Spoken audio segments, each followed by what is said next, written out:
Today, we become legends. Patch 11.6 brings new skins, a tier 2 item overhaul, a reverted patch 9.5 and more. Here's your quick patch day breakdown of everything you need to know. Kicking things off with the skins, Goth Gourmet Morrigan, Party Animal Danzaburo and Mighty Mutt Fenrir are in the new Summer Sizzle event. Dreadstalker Kepri and Lil Bite Sobek are in the Immortal Honor event. Honor Roll Amaterasu is in the Demon High chest. And finally, Ceramic Circuit Kali and Nanomancer Baron Samdi are in the new Cross-Gen Pass.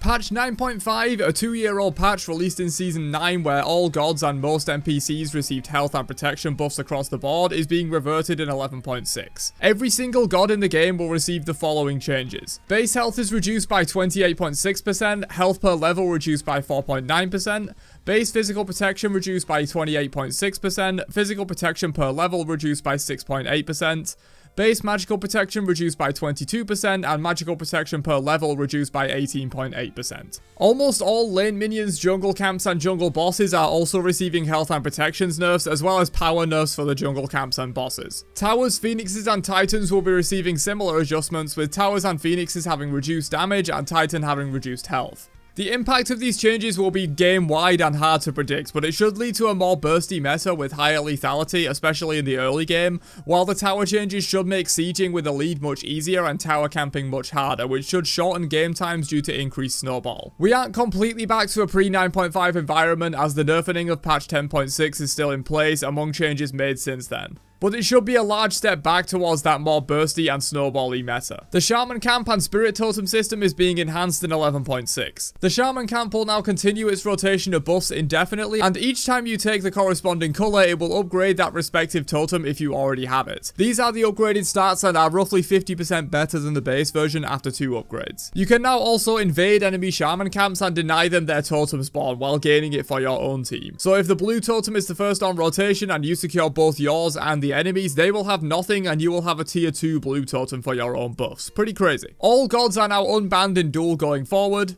A large tier 2 item overhaul is launching with 11.6, where every tier 2 item in the game is getting either increased base stats or a new passive effect. Many of these passive effects are mini versions of the tier 3 effects, such as Mystical Mail, but some are completely unique, such as Book of Secrets, which allows you to pre-stack your Book of Thoth or Tablet of Destinies, and those stacks transfer over when you fully upgrade to the item. There's too many individual changes to list in a video like this, but the general idea is that every tier 2 item will become more powerful, and you should be considering their effects in terms of the power curve of your build for 11.6. If you want the full list, I'll link the patch notes below and my video going over them as well. Some tier 3 items are also getting changes in this update, which I will list out fully here though. Asi loses 5 physical power but gains 10 flat penetration, making it much more competitive with Devourer's Gauntlet for first item lifesteal in ADC builds. Arendite gets a 100 gold cost reduction. Lotus Sickle gets 5 more physical prots. Breastplate of Regrowth also gets 5 more physical prots. Spectral Armor and Contagion have had their mana and MP5 removed and replaced with more health and some HP 5. And finally, Mantle of Discord gets a 100 gold cost reduction.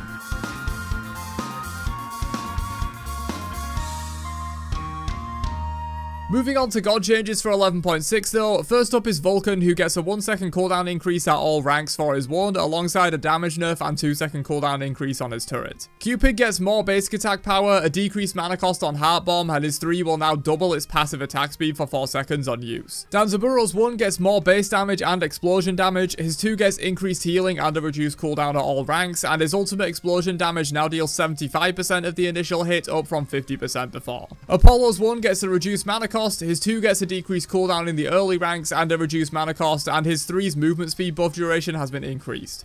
Baron Samdi gets more base health, an increase in damage on the double hit of his 1, and the shift to his 3, so it slows for a shorter time but roots for a longer time. The total CC duration remains the same though. Poseidon gets more base attack speed, more attack speed on his 2, more power scaling on his 3, and more power scaling in the center hit of his ultimate. Scylla gets a reduced mana cost on her 1, increased damage to minions on her 2, and the cast range of her 3 is now always 70 units rather than needing to be max rank to get that increase, and it now gives more MP5 passively. Freya gets more base health and a reduced cooldown on Banish. Hel gets more healing on her Light Stance 3, as well as an increased radius on her passive buffs from Stance Switch, and Dark Stance now grants physical power to allies as well as the magical power it previously granted. Fenrir's 3 now deals 75% damage in an AoE around the target, up from 60% beforehand. Cleaner's passive ability lifesteal after exiting a wall now lasts longer and has a decreased cooldown, while her 1 gains more power scaling. Artio gets more healing and a lower cooldown on her Druid stance 1, a lower cooldown on her Bear stance 1, more healing and damage plus a lower mana cost on her Druid 3, and more damage and a lower mana cost on Bear 3. Sylvanas gets more base health and physical protections, Amaterasu gets more base basic attack power, more healing from her 1, and a reduced mana cost on her 3, and a decreased cooldown on her ultimate by 5 seconds at all ranks. Horus gets a longer buff duration on his 3 and a decreased cooldown on his ultimate. Bakasura's projectile speed on his ultimate has been increased by roughly 15%. Yu Huang's ultimate firing timings have been adjusted to make the ability feel better to hit, and the projectile speed has been increased as well. Kali can now reselect her target at any time while in base. The target physical penetration has been reduced from 10% to 5%, and the goal bonus has been reduced from 30% to 20%. Her 1 will now also automatically select the lowest health enemy it hits as her new target, and the healing has been adjusted to have some base healing but lower missing health scaling.